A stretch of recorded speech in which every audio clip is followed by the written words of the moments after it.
안녕하세요. 통계검정 시리즈 벌써 2회차로 돌아온 데이터 분석가 윤도입니다. 이번 2회차 발표는 작은 표본을 어떻게 믿을 수 있는지, 그리고 그걸 통계에서 어떻게 보정할 수 있는지, 피분포, 그리고 페널티라고 부르는 걸 공부해 볼 예정입니다. 네, 먼저 들어가기 전에 지난 1회차를 짧게 복습해 볼게요. 우리가 통상적인 실험을 할 때 실험을 어떻게 믿을 수 있을까? 라는 질문에 대한 답변이 되는 회차였고요. 저희는 P값을 구하기 위해서 Z라는 표준화 값을 만들어요. 그리고 그 값에는 모집단, 이 실험을 넘어선 전체 모집단의 표준 편차 시그마가 필요한데, 근데 이 시그마는 알 수가 없어. 이 전체에 대해서 실험을 할 수는 없으니까. 그래서 내 실험 표본에서 구한 표본 표준 편차 S로 이 시그마 값을 추정하죠. 그래서 이번 2회차의 질문은 이거죠. 근데 만약에 저희가 실험을 정말 작게 하는 경우가 있잖아요. 정말 극단적이긴 한데, 표본이 30명? 혹은 5명? 이제 내 옆에 있는 친구들끼리 실험을 한다고 했을 때, 근데 이 5명이서 가지고 실험을 한 건데, 뭐 전체가 100만 명이라고 하면, 이 5명 가지고 구한 표본 표준 편차가 진짜 시그마랑 차이가 있지 않을까.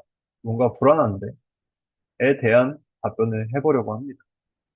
그래서 스포지만 당연히 샘플이 너무 작게 되면 이 Z값을 잘못 추정할 오류가 있다는 걸 먼저 말씀드리려고 하고요. 두 번째는 그래서 그 오류를 보정한 게 T분포예요. 그래서 그 T분포의 원리에 대해 말씀을 드릴 생각이고 세 번째로 그런 그 페널티를 어떻게 주느냐를 말씀드려보려고 합니다. 네. 그래서 챕터 1은 정말로 저렇게 샘플이 극단적으로 작은 경우에 어떤 오류가 있을 수 있을까에 대해서입니다. 먼저 표본 분산, 아까 그 S값을 제곱한 값은 계속 추출할 때마다 흔들릴 수밖에 없어요. 화면을 보시면 이 가운데 점선이 진짜 분산 시그마 제곱이라고 할게요. 전체 집단의 시그마 제곱. 이 표본이 클 때 뭐 n이 1000이라고 할 때 파란색 n이 1000명일 때 S제곱은 이 진짜 값 근처에 적고 뾰족하게 보입니다. 믿을만 하다고 할 수 있는. 그런데 만약에 표본을 이제 내 옆에 있는 친구 4명이랑 같이 표본을 정말 적게 뽑으면 이 S제곱이 넓게 퍼지는 것 같아요. 이 경우 무슨 오류가 생길 수 있냐면 어쩌면 이 진짜 시그마 제곱보다 저희 표본에서 추정한 S제곱이 크게 작아질 수가 있어요.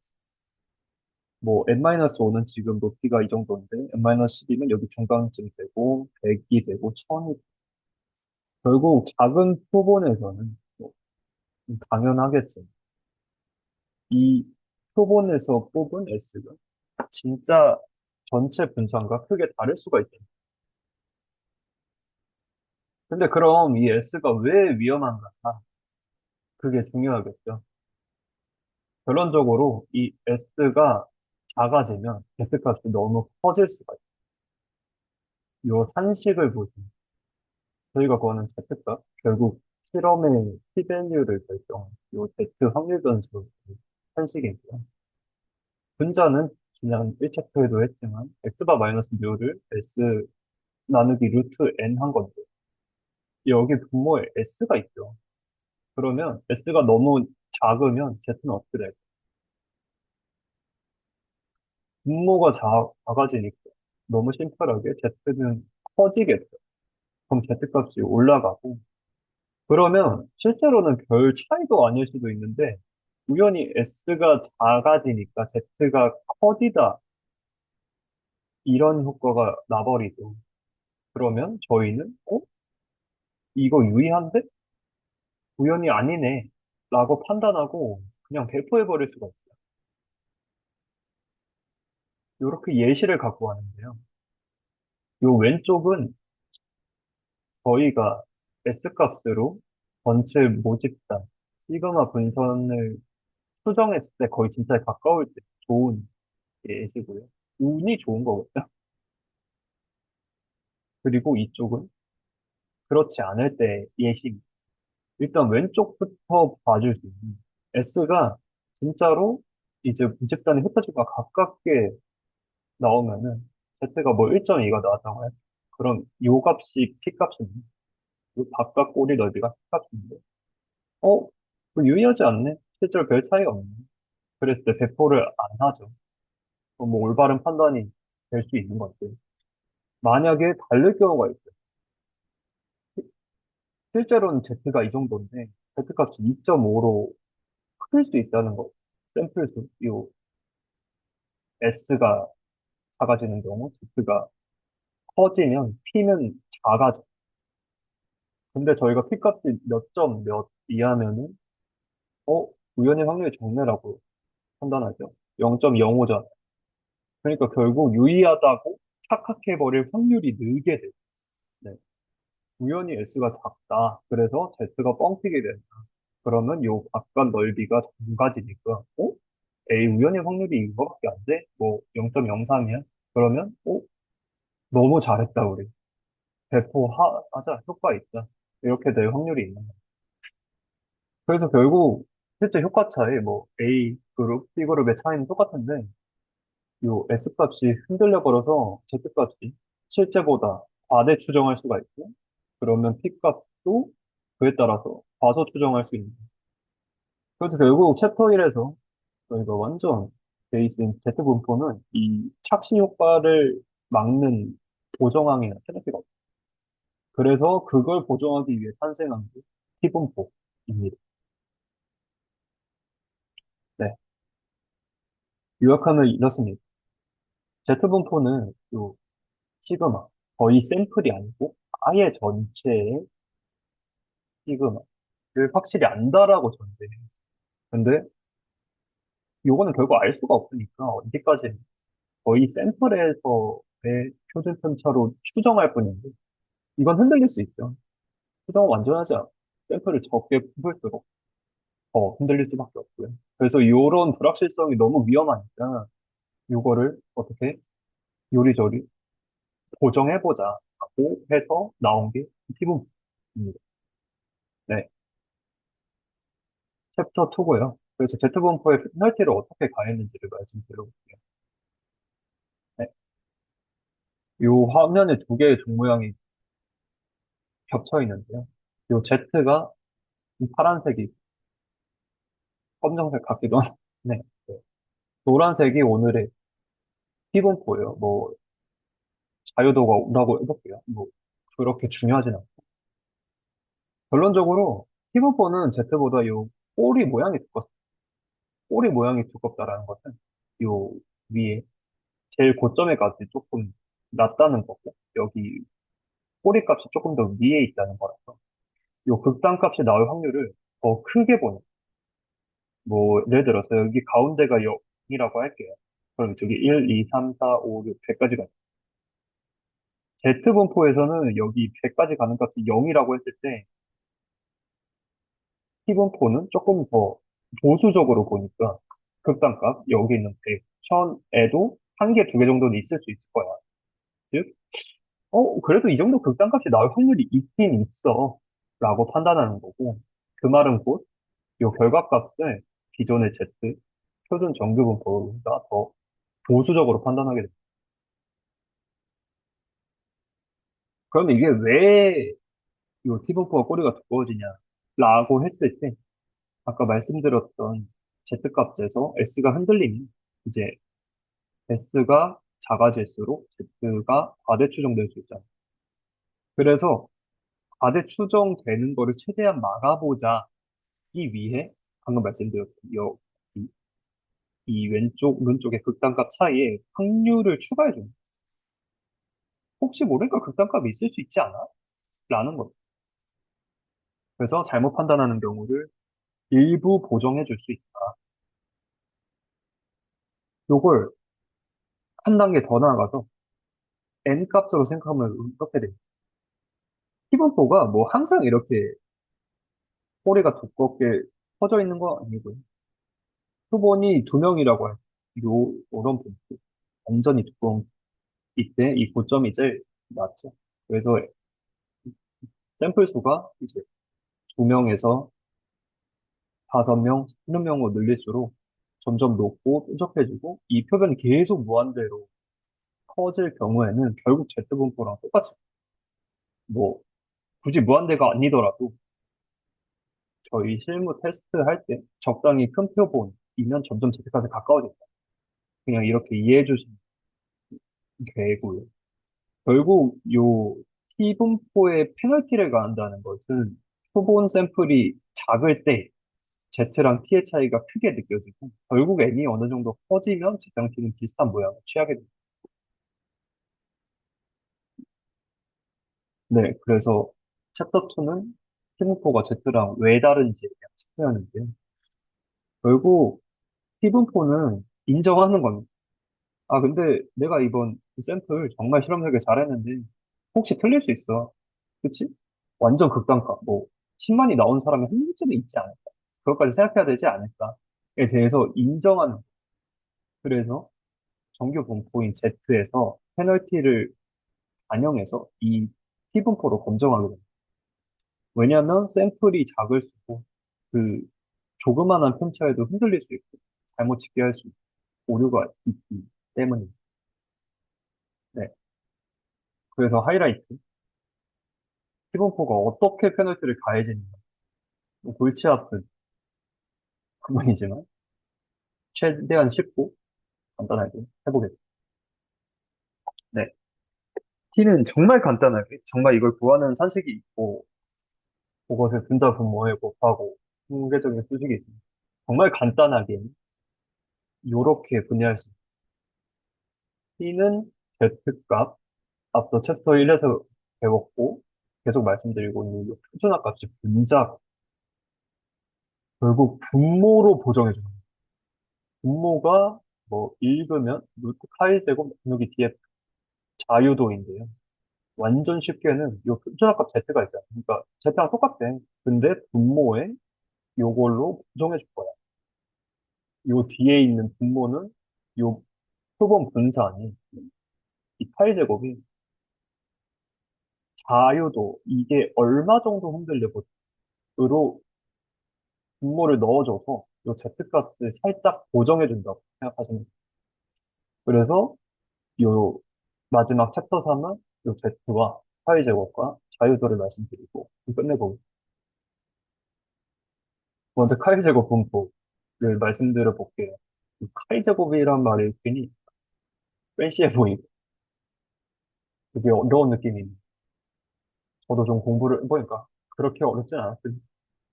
그냥 쉽게 말해서 이 K값 있잖아요. K값을 제곱한 것은 확률 단수 똑같이 Z랑 똑같이 이렇게 분포도를 뺀 거. 그래서 요렇게 K값이 늘수록 이 각각의 항이 제곱이잖아요. 뭐 1의 제곱은 1, 2의 제곱은 4, 3의 제곱은 9. 그래서 이 왼쪽이 엄청 이렇게 기울기가 높고 이제 오른쪽으로 쭉 늘어지는 분포를 그리게 돼요. 그래서 그걸 굳이 이렇게 이론적인 지루하고 현학적으로 말한 이 표준 정규값들을 제곱해서 다 더한 거예요. 그래서 이 분포도를 낸 거. 뭐 주요 특징은 각 항을 제곱한 것이라서 음수가 없고 0부터 시작하고요. 이 오른쪽 꼬리가 길어지게 됩니다.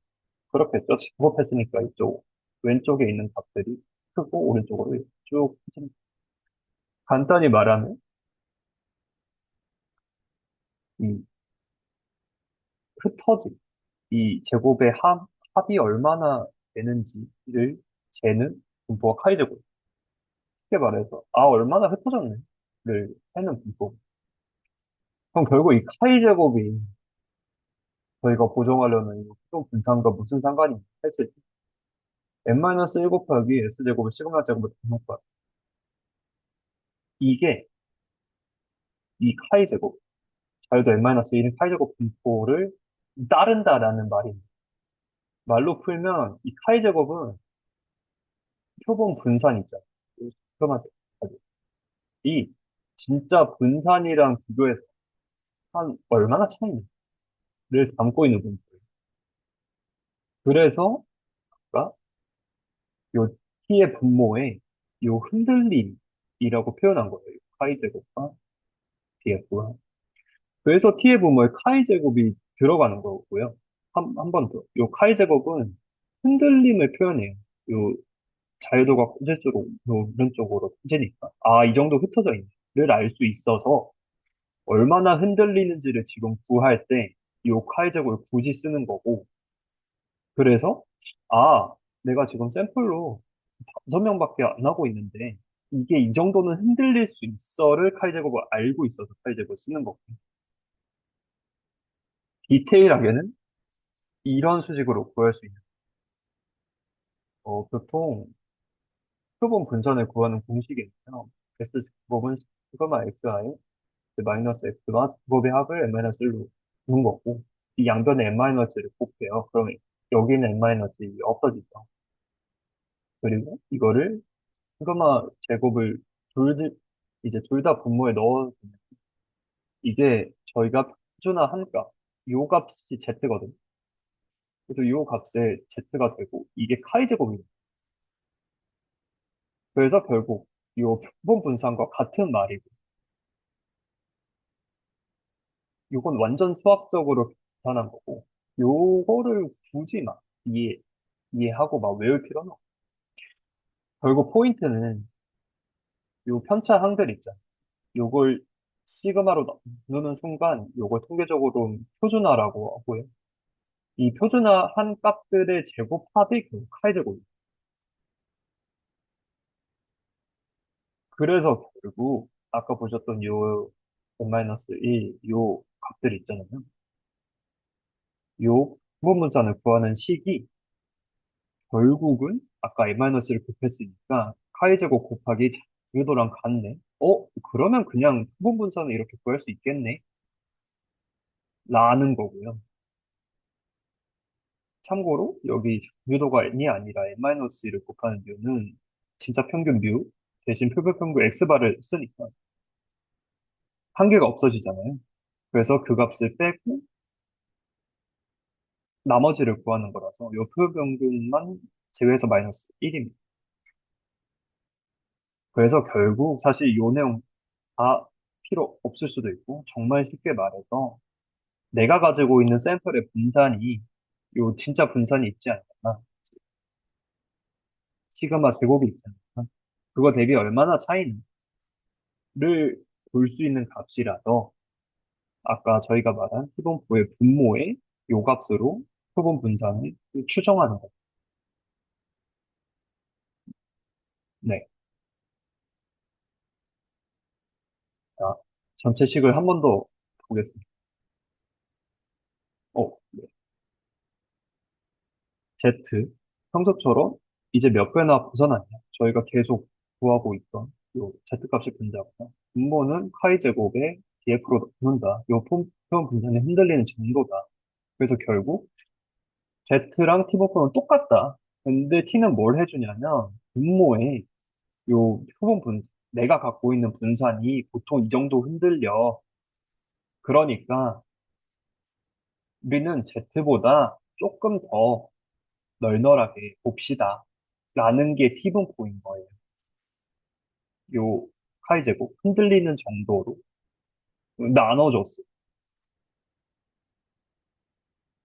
네. 그래서 여기도 현학적인 부분입니다. 결국 요 값만 봐주시면 될 것 같아요.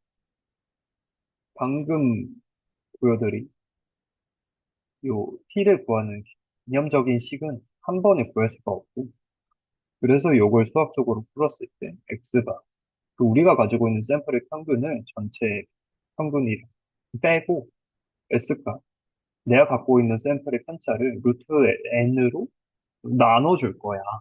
다 결국 T분포의 실용식이고요. 네. 결국 제일 중요한 건 요 n-1항입니다. 참고로 여기 분모 있잖아요. x 나누기 루트 n도 뭐 분모했을 뜯고 이렇게 편차 제곱하고 n-1을 곱하면은 이제 분모 안에 n 나누기 n-1이라는 게 등장하는 거예요. 결국은 이 n-m, 이 n 나누기 n-1이 제일 중요합니다. 결국 이 표본 분산을 쓴다는 거는 요 n 값이 적잖아요. 뭐 나랑 내 친구 두 명 가지고 정말 소규모의 실험을 했을 때 1.55가 돼요. 요 분모에 1.5가 들어가. 반대로 ln이 1000일 때는 어떻게 될까요? 그러면 1000 나누기 999가 되겠죠. 그럼 사실 거의 1밖에 안 돼요. 이게 진짜 이 챕터의 제일 중요한 점인데 한 번 더 해볼게요. 요 분모에 요 s 나누기 루트 n을 뜯고 s 제곱을 해서 이제 편차 뭐 어떻게 하면은 여기 분모에 n 나누기 n-1이 된다. 근데 이게 결국 티브코에 가해지는 페널티거든요. n은 샘플 수예요. 샘플 수가 적으면 페널티가 커져요.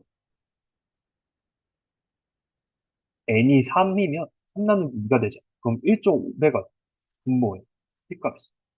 그래서 페널티가 더 커져요. 벌을 크게 받는. n이 1000명이라고 할게요. 1000 나누기 분모가 되지. 그럼 거의 1이잖아요. 1.000 몇이 될 것 같아요. 그러면 사실 거의 요 페널티가 없어져. 그래서 결국 요 신통방통한 친구가 요 티분포의 페널티를 주는 방식이에요.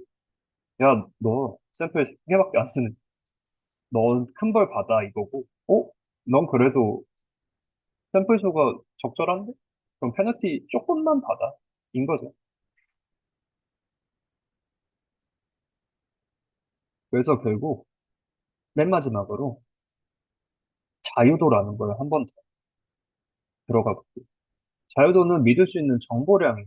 자유도는 결국 샘플 수 n-1이니까 뭐 이건 샘플 3, 샘플 11 이렇게 할 수 있겠는데 결국 이제 DF가 토는 여기 맨 밑에 있는 거고 점점 이렇게 올라가거든요. 그러니까 자유도가 작다 이러면 페널티를 크게 받는 거예요. 아까 말씀드린 부분이죠. 자유도가 크면 페널티를 작게 받습니다. 그래서 결국 n-1이 T분포의 모양을 결정해. 샘플 수가 작을수록 이렇게 두꺼워지는 거예요. 여기까지가 말씀드리고 싶었던 내용이고요. 실제 실무를 할 때는 이런 경우가 있습니다. 만약에 트래픽을 적게 할 밖에 없는 경우가 있어요. 정말 뭐 MAU나 DAU 자체가 너무 적어. 슬픈 일이지. 뭐 일주일을 돌려도 트래픽이 막 1000명밖에 안 되는 경우는 그런 경우가 있는데 그랬을 때 결국 요 키 검정이 유효한 경우가 생기거든요. 정말 뭐 샘플수가 100명, 200명 이렇게 되면 어떻게 될까요? 만약에 Z 검정을 한다고 해볼게요. 그러면 이 흔들림의 정도를 못 보잖아요. Z는. 그래서 키값이 적네. 좋은데? 배포하자. 이렇게 판단할 수 있는데 똑같은 실험 결과를 T분포를 가지고 돌리면 샘플 수가 적잖아요. 뭐 샘플 수가 100명이라고 할게요. 그럼 아까 보여드린 것처럼 페널티를 크게 받고 T값은 줄고 그러니까 T값은 늘겠죠.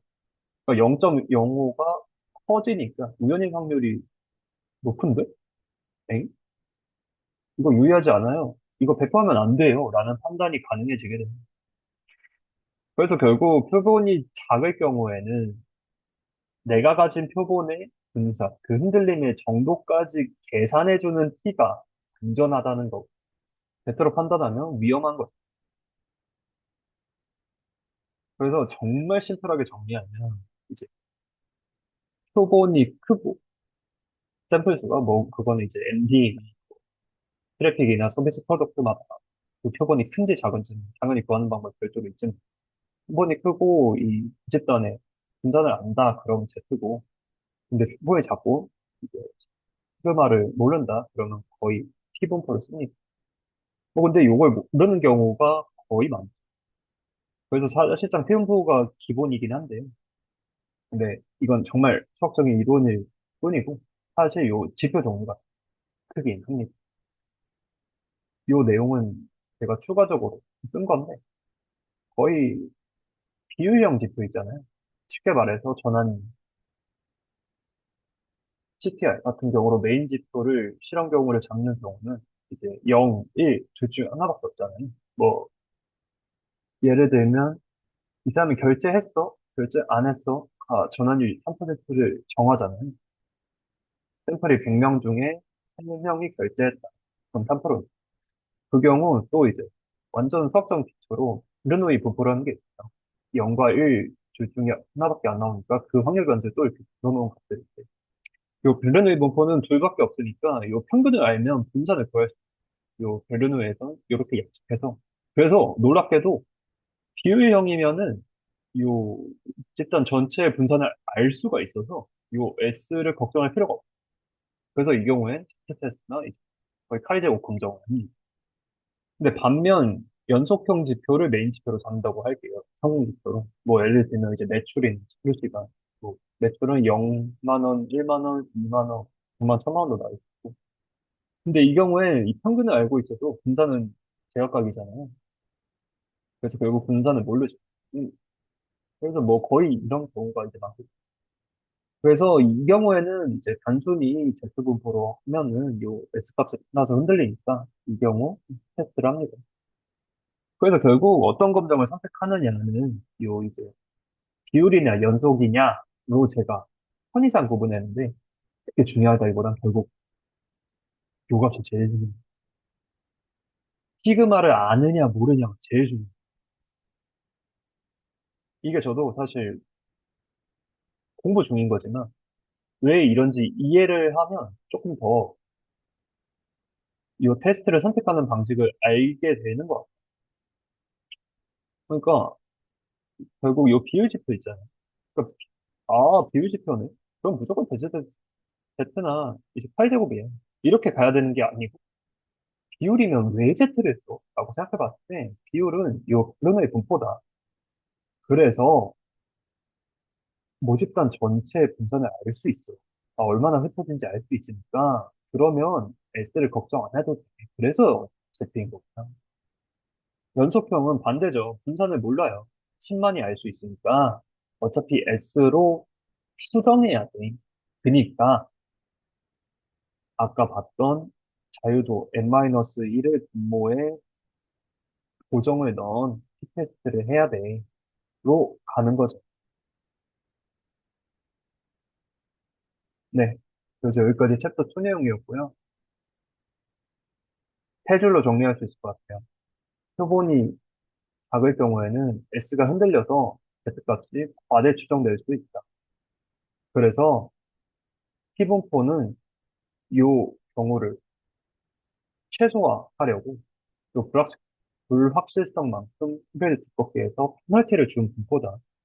그래서 t를 구할 때 수식은 이렇고 결국 중요한 건 요 df의 n 나누기 n-2 1이라는 거고 요 n 값, 샘플이 커질수록 t는 사실 z랑 똑같거든요. 그래서 샘플이 적을 경우에 페널티를 크게 줘서 고정시키는 게 t분포다. 이렇게 이해해 주시면 될 것 같아요. 한마디로 정리하면 요 Z량은 샘플 수가 적을 때 흔들릴 수 있으니까 페널티를 줘서 탄생한 게 T분포다. 이렇게 이해해 주시면 될 것 같습니다. 네. 그래서 다음 회차는 결국 이제 실전으로 정말 두 집단을 비교할 때 분분산을 강조하게 되는데 이때 한계 위주로 말씀드릴 수 있습니다. 감사합니다.